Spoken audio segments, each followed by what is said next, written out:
샬롬. 흑 2권 14번째.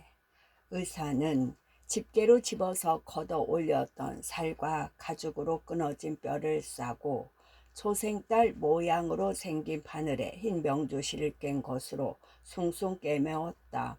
그리고는 약을 바르고 가재로 싸고 솜으로 싸고 붕대로 감고 이에 수술은 끝났다. 이거 보아. 하고 이 박사는 정선의 다리, 인제 끊겨 떨어진 죽은 다리를 이리저리 뒤집어 보다가 무릎깨로 칼로 푹 찔러 쬐서 피고름이 쏟아지는 것을 보이면서 말하였다. 다른 의사들도 끊어진 다리를 이리 뒤척 저리 뒤적 만져봤다. 마치 무슨 장난감이나 되는 듯이. 정선의 몸은 깨끗이 씻기우고 옷을 입혔다. 코에 대었던 마스크도 떼어졌다. 간호부는 정선의 이마에 돋은 땀방울을 씻어내고 정선을 수레에 옮겨 싣고 혼이불과 담요를 덮었다.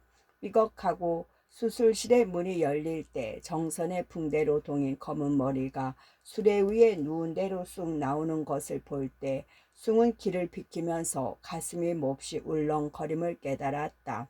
그것은 형언하기 어려운 감정이었다. 숭은 정선이가 탄 수레를 제 손으로 끌었다. 그리고 눈이 아뜩아뜩할 도로 흥분되는 것을 억지로 참았다. 병실에 들어가서 간호부가 정선을 안아 내릴 때 한쪽 다리가 무릎으로부터 없는 것을 보고 숭은 놀랐다. 그럴 줄을 생각 못하였던 것 같이 놀랐다.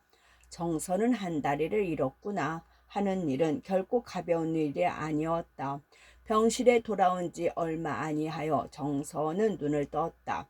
수술 다 했수 하고 정선은 곁에 앉은 남편을 보고 물었다. 응 하고 숭은 고개를 끄덕여 보였다.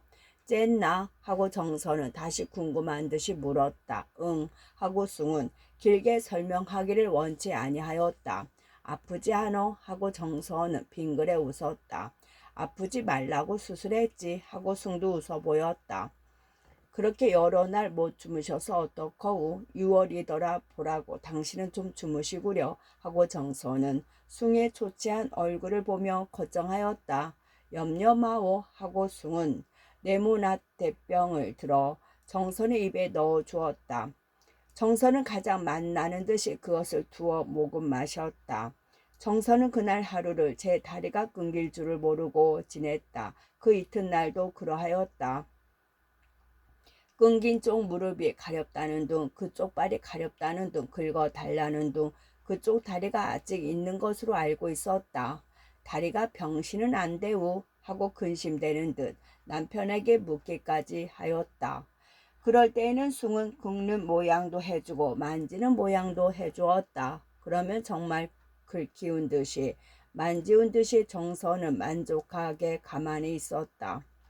다리를 자른 뒤에는 열도 오르지 아니하고 고통도 덜려서 정선은 하루의 대부분을 눈을 뜨고 지내고 남편과 이야기도 하였다. 정선은 매우 명랑하게 지냈다. 사흘째 되던 날 아침에 의사가 다리 끄는 자리에 붕대 교환을 하게 될 때 숭은 병실에서 나오지 아니하면 아니 되게 됐으므로 정선은 비로소 제 다리가 끊겨진 것을 보았다. 붕대 교환을 끝나고 숭이 혹시 정선이가 다리 끊긴 것을 알지는 아니하였나 하는 근심을 가지고 병실에 들어갔을 때에는 정선은 울고 있었다. 그러다가 숭이가 들어오는 것을 보고 두 손으로 낯을 가리었다. 숭은 다 알았다. 그러나 무엇이라고 말할 수가 없어서 우두거니 서 있었다. 아 울지 마오. 이제는 살아났으니 울지 마오 하고 숭은 낯을 가린 정선의 발목을 붙들어서 낯에서 떼려고 하였다. 그러나 정선은 떼쓰는 어린애 모양으로 더욱 꼭 누르고 손을 떼지 아니하였다. 그리고 달랠수록 더욱 머리를 흔들고 울었다. 숭은 정선을 한 팔로 안으면서 내가 끊으라고 해서 끊었는데 어떠오? 당신이 다리 하나가 없더라도 내가 일생에 전보다 더 잘 사랑해 줄 텐데 무슨 걱정요? 하고 위로하였다. 왜 나한테 말도 아니하고 다리를 자르게 했소? 하고 정선은 낯을 가리었던 손을 떼며 성을 내었다.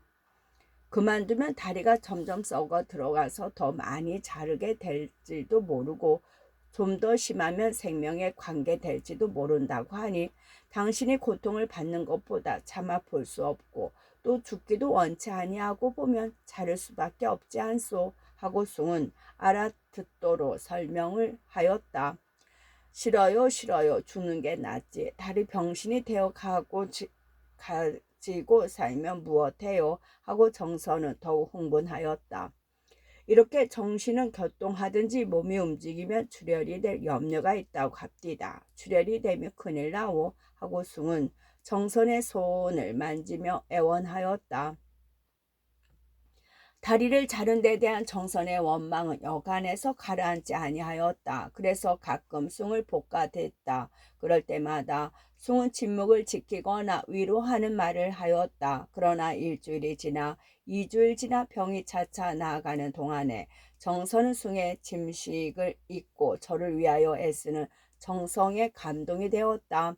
더구나 진정에서도 돌아보지 아니하고 세상이 다 저를 버려서 죽든지 살든지 상관을 아니하는 이때 제일 저를 미워해야 옳을 남편이 이처럼 전심력을 다하여 저를 간호한다는 것을 뼈가 저리도록 고맙게 생각하지 아니할 수 없었다.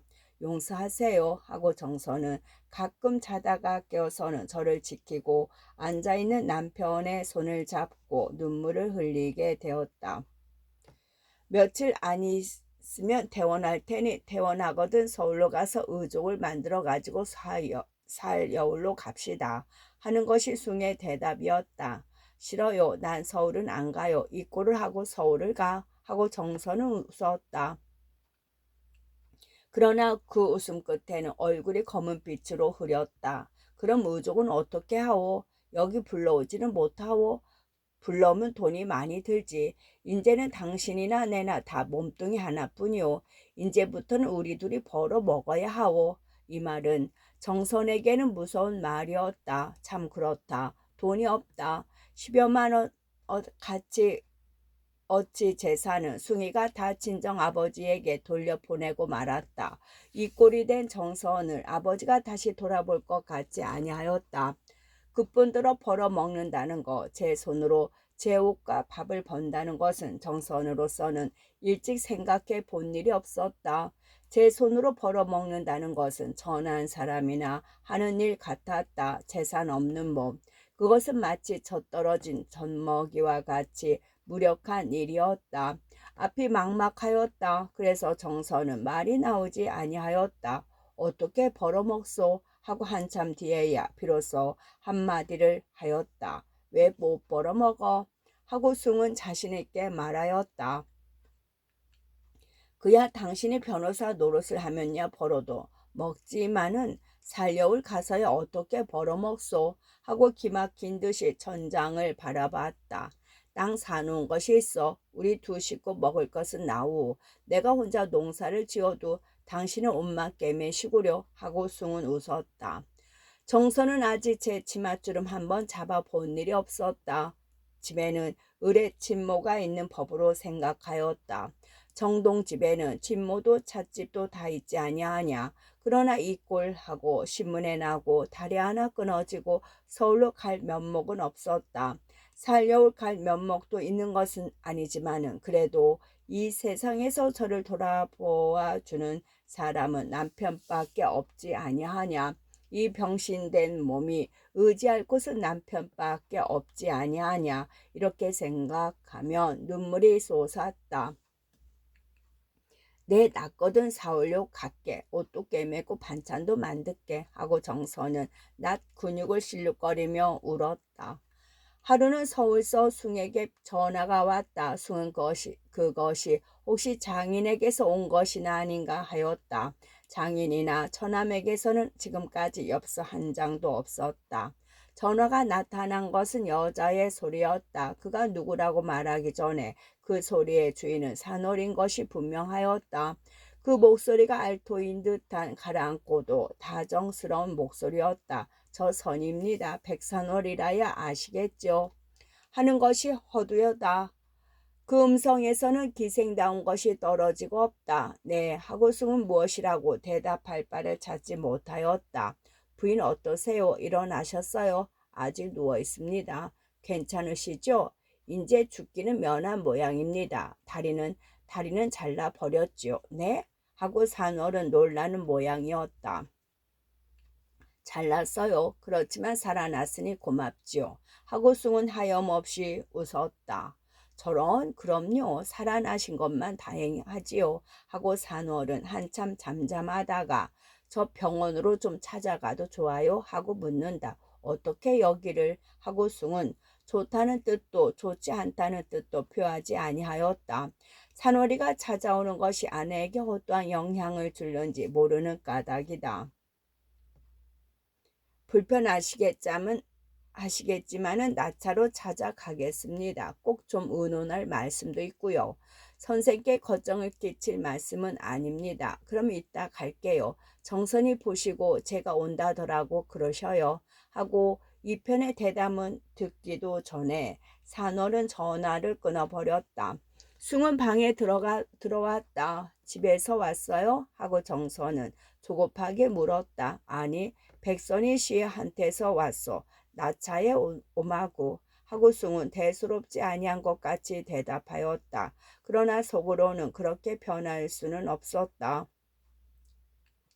이날 서울서 의족 만드는 사람이 왔다. 일전에는 그 사람이 석고를 가지고 와서 정선의 성 안쪽 다리를 본떠 갔더니 이번에 그 본에 비추어서 다리를 만들어 가지고 왔다. 비단 양반을 신고도 구두를 신고도 보면 성안 다리와 다름이 없었다.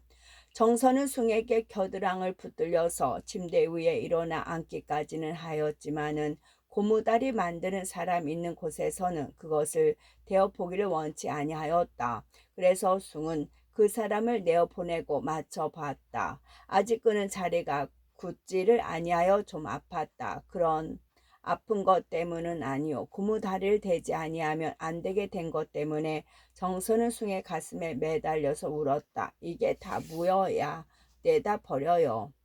하고 정선은 그 고무다리가 보기 싫다고 이불을 쓰고 울었다. 숭은 고무다리를 잘 싸서 정선이가 보지 않는 곳에 가져다가 두었다. 나는 고무다리 안 될 테야 하고 정선은 때를 썼다. 대고 싶을 때만 대시구려 하고 숭은 정선을 무마하였다. 그러나 그러면서도 정선은 하루에 한 번씩 고무 다리를 대어 보았다. 그리고 한두 걸음씩 걸어도 보았다. 그리고 나서는 또 울었다. 마치 히스테리가 된 것 같았다. 자나깨나 정선의 머릿속에서는 고무다리가 떠나지 아니하였다. 눈을 감으나 뜨나 고무다리는 눈에 어른거렸다. 그러할 때마다 슬펐다. 산월이가 올 시간이 되었다. 숭은 산월이가 오기 전에 정선에게 산월과 저와의 관계를 말할 필요가 있다고 생각하였다. 그러나 미묘한 문제를 어디서부터 시작할까 하고 마음을 썼다. 선희 씨가 당신이 병원에 입원하던 날 여기까지 와서 하룻밤을 자고 갔다오 하는 것으로 길을 열었다. 선희가 여기? 하고 정선은 놀랐다. 응, 내가 경성역에 차를 타고 자리를 찾으러 다니다가 그 사람을 만났어. 그래 여기까지 같이 와서 하루 묵어 갔지요. 정선은 아내다운 의아의 눈을 가지고 숭을 바라보았다. 그러나 정선은 선희가 학생 시대에 집에 다닐 적에 숭을 알았던과 또 숭이란 사람이 기생과 무슨 상관이 있으리라고 생각되지 아니한 것으로 다시 안심하는 것 같았다. 내가 선희 집에 가서 하룻밤을 잔 일이 있지 않소. 강 변호사한테 붙들려서 술을 잔뜩 먹고는 인사 정신 못 차리고 있었는데 자다가 깨어보니까 웬 모르는 집인데 곁에서 자는 사람이 산월이란 말이야. 산월은 강 변호사가 부른 기생이거든. 그래서 그 집에서 하룻밤을 지내지 아니하였소. 하는 숭의 말은 좀 어색하였다. 그렇지만 해야 할 말을 해버린 것은 기뻤다. 정선은 그 말을 듣고는 오장이 뒤집히는 듯함을 깨달았다. 지금까지 숭을 존경하던 생각이 다 쓰러지고 격렬한 질투를 깨달았다. 그러나 정선은 제가 숭을 나무랄 사람이 못됨을 생각하고 다만 눈을 감고 사내발이 날 뿐이었다. 마치 전신이 피가 얼어붙는 듯하고 숨이 막히고 이가 턱턱 지워졌다. 저리 가요 하고 한참이나 있다가 정선은 남편을 노려보고 소리를 질렀다. 숭은 아무 말도 아니하고 곁방으로 가서 유월이를 정선의 병실로 들여보냈다. 이년 무엇하러 왔어? 저리가 하고 정선이가 외치는 소리가 곁방에 있는 숭의 귀에 들렸다. 유월이는 정선에게 쫓겨나서 숭에게로 왔다. 정선은 혼자서 울고 있었다. 나는 고무다리, 선이는 성한몸 하고 정선은 선이가 제게 무서운 원수나 되는 것 같이 생각됐다. 선이가 곁에 있으면 칼로 찔러 죽이고 싶었다. 이때 선이는 간호부를 따라 정선의 방문을 열고 들어섰다. 정선은 그것이 선이인 것을 즉각적으로 알고 눈물을 씻고 눈을 감고 자는 모양을 하였다. 선이는 잠든 병인을 깨울까 저하는 모양으로 발끝으로 걸어서 정선의 침대 곁으로 와서 우투건이 섰다. 이렇게 침묵이 계속하기 2, 3분. 선이는 초췌한 볕에 얼굴을 들여다보고 한숨을 짓고 서 있었다. 선이는 오늘은 산월이 아니었다. 머리도 학생 머리로 들고 옷도 수수한 검은 세루치마에 흰 산팔 저고리, 학교에 다닐 때 입던 외투와 핸드백을 손에 들고 모습을 감추기 위함인지 아래 검은빛 나는 인조 대모테 안경을 썼다. 산호를 본 병원 사람들도 그가 산호인 줄을 안 사람이 없었다. 선이는 언제까지든지 정선이가 잠을 깨기를 기다리는 듯하였다. 숭은 마치 심판을 기다리는 죄인 모양으로 우투건이 옆방에 앉아 있었다. 그리고 선이가 온 때에 일어날 불쾌한 장면을 그려봤다. 그러나 당할 일은 당할 일이었다. 비가 되거나 우박이 되거나 겪을 일은 겪을 일이었다. 다만 정선의 병에 해롭지 않기만 바랄 뿐이었다. 정선은 자는 채를 하고 있으면서 선희에게 대하여 할 행동을 생각하였다. 처음에는 분하기만 하였으나 선희가 언제까지고 가만히 서 있는 것을 보고는 분한 마음이 좀 풀리고 동정하는 마음이 생겼다. 오는 길로 남편을 찾지 아니하고 저를 찾아서 언제까지든지 정선의 생각에는 반 시간이나 된 것 같았다. 제가 눈을 뜨기를 기다리고 섰는 것이 선이가 제게 대한 성의인 것으로 해석하였다. 그래서 정선은 아무쪼록 선의에 대하여 호감을 가져볼 양으로 학생 쪽에 저와 선의와 의좋게 지내던 것을 생각하였다. 이 모양으로 마음을 준비해 가지고 정선을 자다가 깨는 모양으로 가볍게 기지개를 켜면서 눈을 떴다. 정선이 하고 선이는 눈을 뜨는 정선의 가슴 위에 엎떠지는 듯이 몸을 던지며 제 뺨과 정선의 뺨에 비비고 최후의 입을 맞췄다. 이것은 두 사람의 동서연애 비슷한 것을 하면서 하던 버릇이었다. 그리고 선이는 코끝과 코끝이 서로 마주 닿을 만한 거리에서 정선의 눈을 들여다보며 네가 살아났구나, 네가 살아났어 하고 또 한번 뺨을 비볐다. 마치 어머니가 어린 딸에게 하는 모양으로 그래 죽지 못하고 살아났단다 하고 정선도 서은이의 열정적인 것에 감격하지 아니할 수 없었다. 왜 그런 소리를 하니? 하고 선이는 그제야 정선에게서 물러나서 곁에 있는 교유에 앉으며 죽기는 왜 죽어? 살아야지. 나는 우연히 미스터 허와 한 차를 탔다가 글쎄 수색 정거장을 조금 지나서 차가 갑작스러이 정거를 하지 않겠니? 그때 미스터 허는 아마 마음에 무엇이 알렸나 봐. 벌써 무슨 일이 난 것을 다 아는 듯이 차에서 뛰어내린단 말이다. 눈이 펑펑 쏟아지는데 그러자 사람들이 뛰어오르면서 레킷이라고 웬 젊은 여자가 레킷을 하였다고 그러겠지. 그래 웬 여자라는 말을 들으니까 나도 가슴이 설레단 말이야. 남자라고 하는 것보다 다르더라. 역시 여자에게는 여자가 가까운가 봐.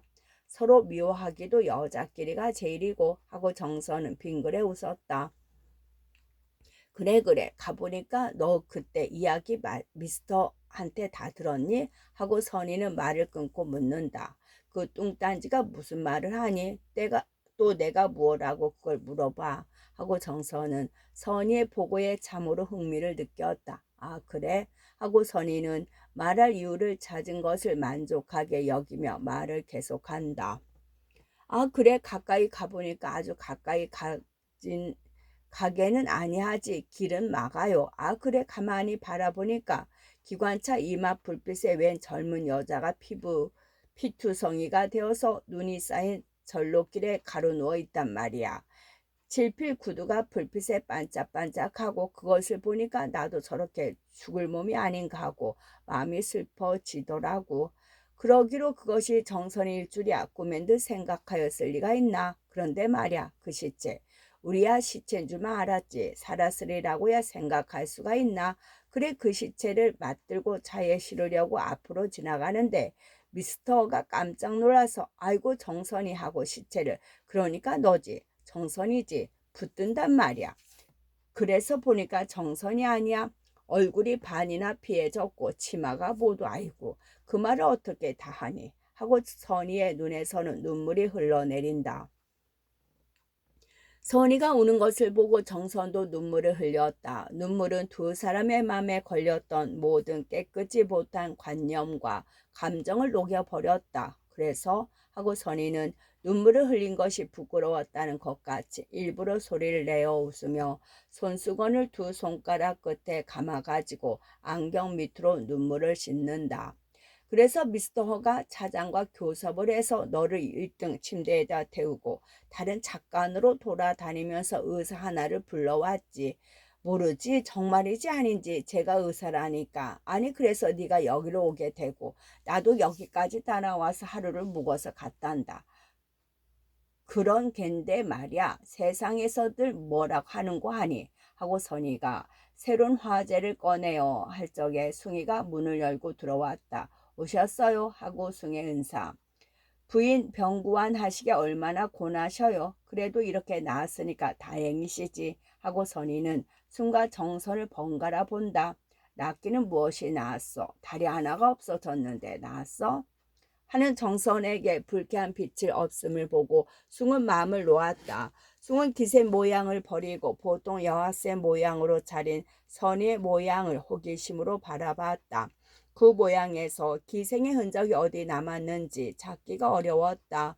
이맛점과 눈썹까지도 애사로웠다. 숭은 이것이 산월인가를 의심할 만하였다. 그렇다고 예전 정선의 집에 놀러 다닐 때 선의도 아니었다. 왜 그렇게 보세요? 어디 기생 냄새가 나는가 하고 그러세요? 하고 선이는 두 손으로 낯을 가리고 수사판 빛을 보인다. 도무지 기생의 흔적이 없었다. 정선이는 내가 기생으로 차린 것을 본 일이 없지. 기생 스타일도 일종의 미가 있단다. 그것이 아마 조선의 가장 아름다운 것 중 하나일지 몰라. 그 몸가짐 걸음걸이 그것도 다 공부가 있어야 되어요.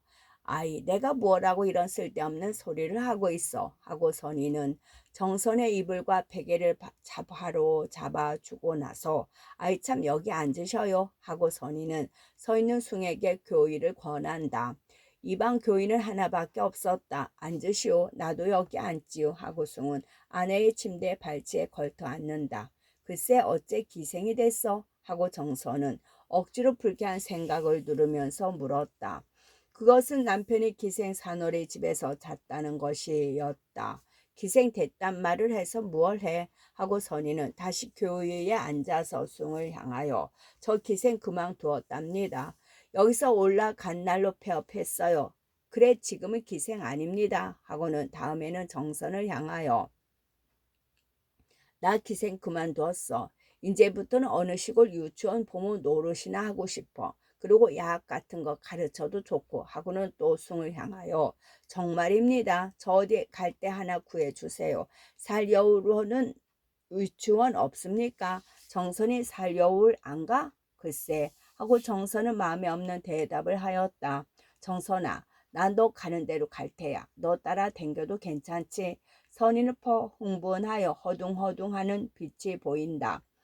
정선은 선의의 속마음을 꿰뚫어 보려는 눈으로 싸늘한 독이 풍긴 눈살을 선의의 일동일정에 던졌다. 그리고 선의가 숭에게 마음을 두어 숭을 빼앗아 가려는 것이 아닌가 하고 마음에 잠옷 불쾌하였다.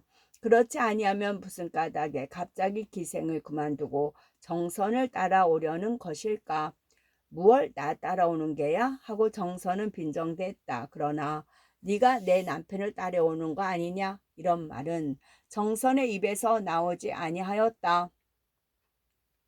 선희는 잠깐 정선을 바라봤다. 그리고 정선의 얼굴에서 유쾌한 웃음을 찾아보고는 안심하고, 저는 어려서부터 말 안 듣는 계집애로 유명했어요. 아버지 어머니 살아계실 때에도 영 이르는 말씀을 안 들었죠. 때리면 얻어맞고 울고 밥을 굶을지언정 영 말을 안 들었죠.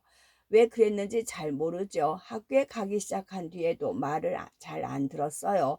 제 생각에는 어른들이 시키는 말씀이 다 옳지 않아 보였단 말이에요. 어른의 권력으로 선생의 권위로 내리누리지만은 옳지 않은 것이 옳게는 안 보이거든요. 옳게 안 보이는 것을 복종하기는 싫거든요. 안 그러냐? 안 그러냐? 예. 너도 내가 선생님한테 벌 받은 것을 여러 번 봤지. 왜? 하고 선희는 정선의 동의를 구할 겸 눈치를 떠본다. 그럼 고년 작두로 찍어도 안 찍힐 년이라고, 불에 태워도 안 타질 년이라고. 그 돌배라는 선생 안 그랬니? 왜? 선이 널 보고. 하고 정선은 유쾌하게 깔깔대고 웃는다. 숭은 정선이가 유쾌하게 생각하는 것이 기뻤다. 선이도 그러하였다. 정선은 선이의 태도와 말이 그가 단순히 사내를 따르려는 계집이 아니오 사내와 계집을 초월한 사람의 위신을 가졌음을 느끼고 안심하게 된 것이다. 그러게 저는 누구 말 안 듣는 계집애로 자랐단 말씀이에요. 그러다가 아버지 어머니가 다 돌아가셔서 삼촌집에 가서도 말 안 듣는 버릇은 놓지 못했죠. 더군다나 삼촌이라는 이가 내게 호의를 가진 사람이 아닌 줄 안다며야 내가 왜 그 말을 들어요? 심사로라도 안 듣지. 삼촌은 웬일인지 저를 미워하셨어요. 작은 어머니라는 일은 더하고요. 제게 제일 가까운 사람이 외조모와 이모들이지만은 삼촌이 제가 외가에 가는 것은 댁이거든요. 또 외가가 서울을 떠난 것도 한 이유는 되지만도 삼촌의 목표는 제게 있는 것이 아니죠. 조카 딸년이야 어찌 되든지 아버지가 두고 가신 재산만 가지면 그만이란 말씀이에요. 제가 고등학교 졸업할 때 18살 적이지 삼촌은 저를 어느 불황자의 후실로 가라고 야단을 하셨죠. 저는 전문가에 간다고 떼를 쓰고 전문가에 가? 전문가에 무엇하러? 전문가에 가면 학비를 안 줄걸? 이러시고 삼촌은 야단이시죠. 삼촌도 나만 못지않게 네 말 안 듣는 양반이시거든요. 그래 숙질간의 대충돌이 안 났습니까? 죽일년 살릴년이지요. 그러니 삼촌하고 18살 된 계집애하고 싸우자니 적수가 되어요. 그래 최후에 제가 그럼 그까지 재산 다 삼촌 가지요. 난 전문가만 졸업하도록 학비만 주시고 이런 조건으로 타협이 되었죠. 재산요. 재산이라야 몇 푼어치나 되나요? 양주농, 고향논, 시흥농과 산과 다 해야 한 6, 7만 원 어치 될까? 그저 한 500석 하지요. 뒤에 생각하니까 아깝기는 하지만은 한 번 한 말을 어찌할 수도 없고 그래 해달라는 대로 다 도장을 찍어 주었죠. 어쏘어쏘 다 가져가우 하고 그러고 보니 어떻게 됩니까? 전문가를 졸업하고 저는 세천 한 푼 남은 것 없지요. 그렇다고 구질구질하게 삼촌들로 더 먹여 달랄 수도 없고요. 그래서 들어오신 날 이튿날 저는 삼촌의 집에서 뛰어나왔죠. 하고는 선희는 제가 왜 이런 말을 합니까? 네 말 안 듣는다는 말 하다가 어느새 신세 타령이 나왔네. 아이 부끄러워. 하고 손으로 눈을 가린다. 응, 그래서 네 재산을 모두 네 삼촌한테 뺏기고 말았구나 하고 정선은 동정하는 듯이 난 또 그런 줄까지는 몰랐어. 너 어디 나보고 그런 말 했니? 그런 말을 왜 하니? 넌 부잣집 작은 아씨 아니야. 내가 알거지가 되었다면 너한테 전대 받았게. 그러기로 설마 내가 너를 하고 정선이가 소리내어 웃는다. 암 그렇지. 내가 기생이 되었다고 정선이가 나 찾아오는 것을 지긋지긋해하지 않어? 하고 선이가 턱으로 정선을 가리킨다. 정선의 낯빛이 문득 변한다. 그런 말씀을 길게 할 것은 없고요. 어째서나 저는 이제는 기생 그만뒀어요. 여기서 올라간 이튿날부터요. 신문에 무엇라고 쓰인 것이 마음에 걸린 것은 아니고요. 왜 그런지 기생 노릇은 아니하기로 결심을 했단 말씀이야요. 세상에서 들은 그 신문을 보고 마치 무슨 큰 변이나 생긴 것처럼 야단들이래요.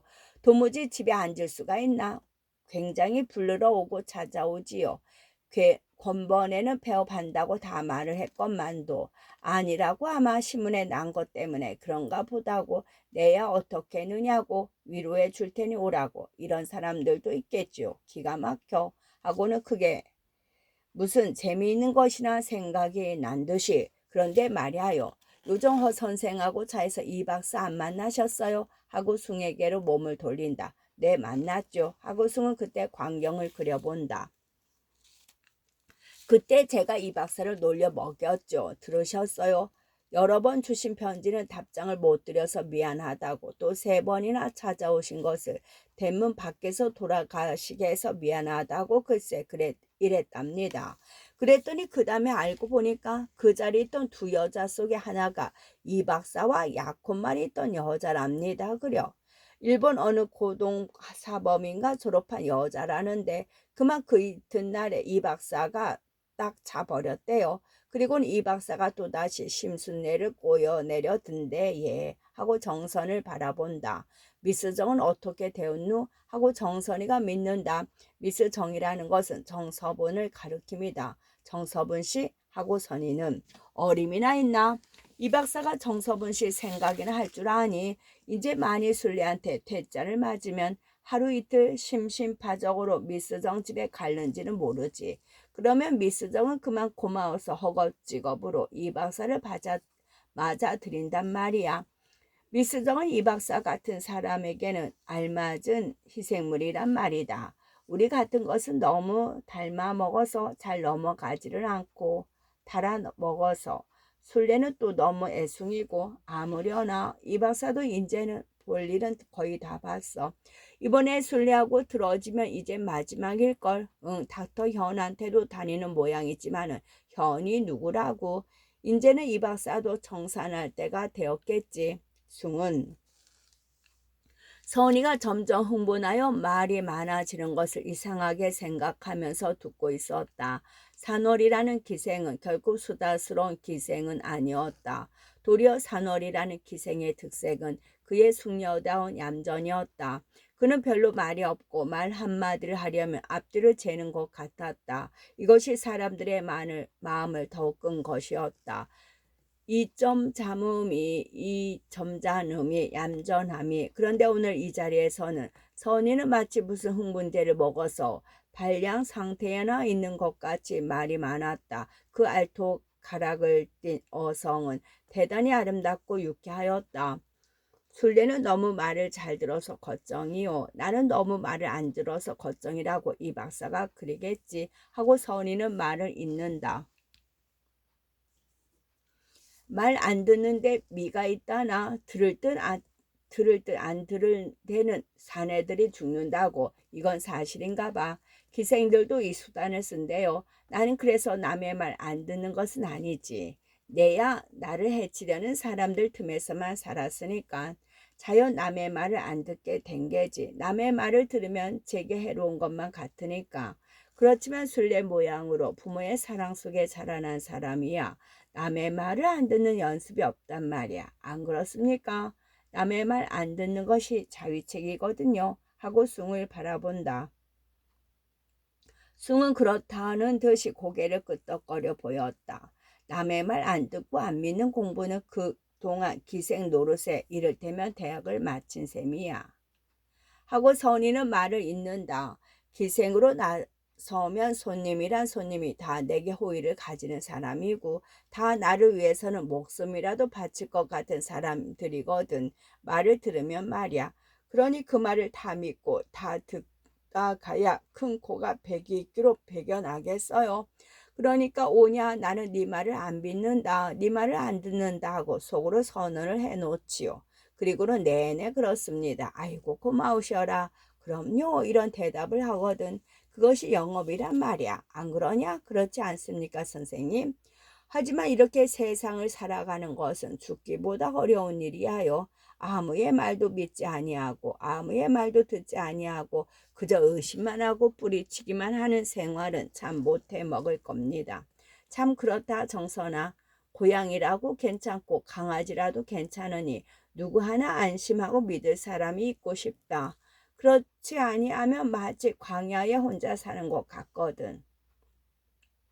곁에 사람이 100만 명이 있기로 믿지 못하는 사람이면 없으나 다름없지 않습니까? 믿지 못하는 사람이면 원수니까 도리어 적국에 잡혀간 포로나 마찬가지죠. 안 그렇습니까? 남의 말 안 듣는 것을 자랑으로 하는 것도 잠시 잠깐입니다. 참 못 살겠어요. 그래서 기생을 그만두는 동시에 남의 말을 듣기로 작정을 했지요. 웃지 말아요, 정선아. 너같이 팔자 좋은 아이야 나 같은 계집의 심리를 알겠니? 말을 듣기로 했다니 네 말을 듣기로 했니? 하고 정선이가 묻는다. 글쎄 허선생 말씀을 듣기로 작정을 했다. 허선생 말씀이면 듣기도 하고 믿기도 하기로. 그렇지만 허선생은 정선이 남편이시니까 네가 동의를 해야겠지. 너 반대 안 하지? 하고 선이는 정선을 바라본다. 내가 왜 반대를 해? 다 자유지 하고 정선은 승낙하는 듯 하면서도 마음에는 바늘을 붕겼다. 제가 지금 시골을 가면 농촌에서 무엇이든지 할 일이 있겠습니까? 유치원 보모든지 소학교 교사든지 기타 무엇이든지 말씀이하요. 저는 기생 노릇해서 번 돈이 한 5천 원 됩니다. 그러니까 월급은 안 받아도 괜찮아요. 다만 이제는 소원이 쓸데있는 일을 해보는 겁니다. 노리개 생활은 이제는 싫어요. 쓸데있는 사람이 되어서 쓸데있는 일을 좀 해보고 싶어요. 그렇다고 농사를 지을 줄은 모르고 방직공장 여직공도 좋지만 역시 아직도 야심이 남았어요. 제 주제에 누구를 가르친다는 것이 염치 없는 일이지만도 각야 거겨 하나 둘 셋이나 가르치는 것이야 어떨라고요. 만일 그것을 할 수가 없다고 하시면 방직 직공으로 가지요. 그것도 쓸데있는 일인 것은 마찬가지니까요. 네 선생님, 제가 그런 일을 할 수가 있을까요? 극단의 무용한 사람으로서 속속들이 유용한 사람이 한번 되어보고 싶어요. 그렇게 되도록 저를 좀 도와주세요. 성경 말씀 마찬가지로 잃어버렸던 양이 목자에게 돌아온 것으로 봐주세요.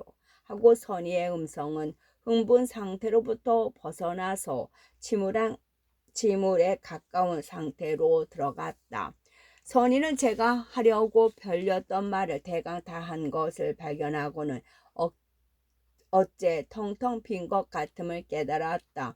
또 제 약점을, 제 부끄러움을 사람들의 웃음거리의 재료로 제공하지는 아니하였나 하는 싱거움까지도 깨달았다. 도무지 진정을 도설하지 않기로 작정한 생활을 해오던 선의가 벼르고 별러서 한바탕 진정을 도설하고 나니 마치 아이를 낳고 난 부인과 같이 허전하였다. 흑이권 끝.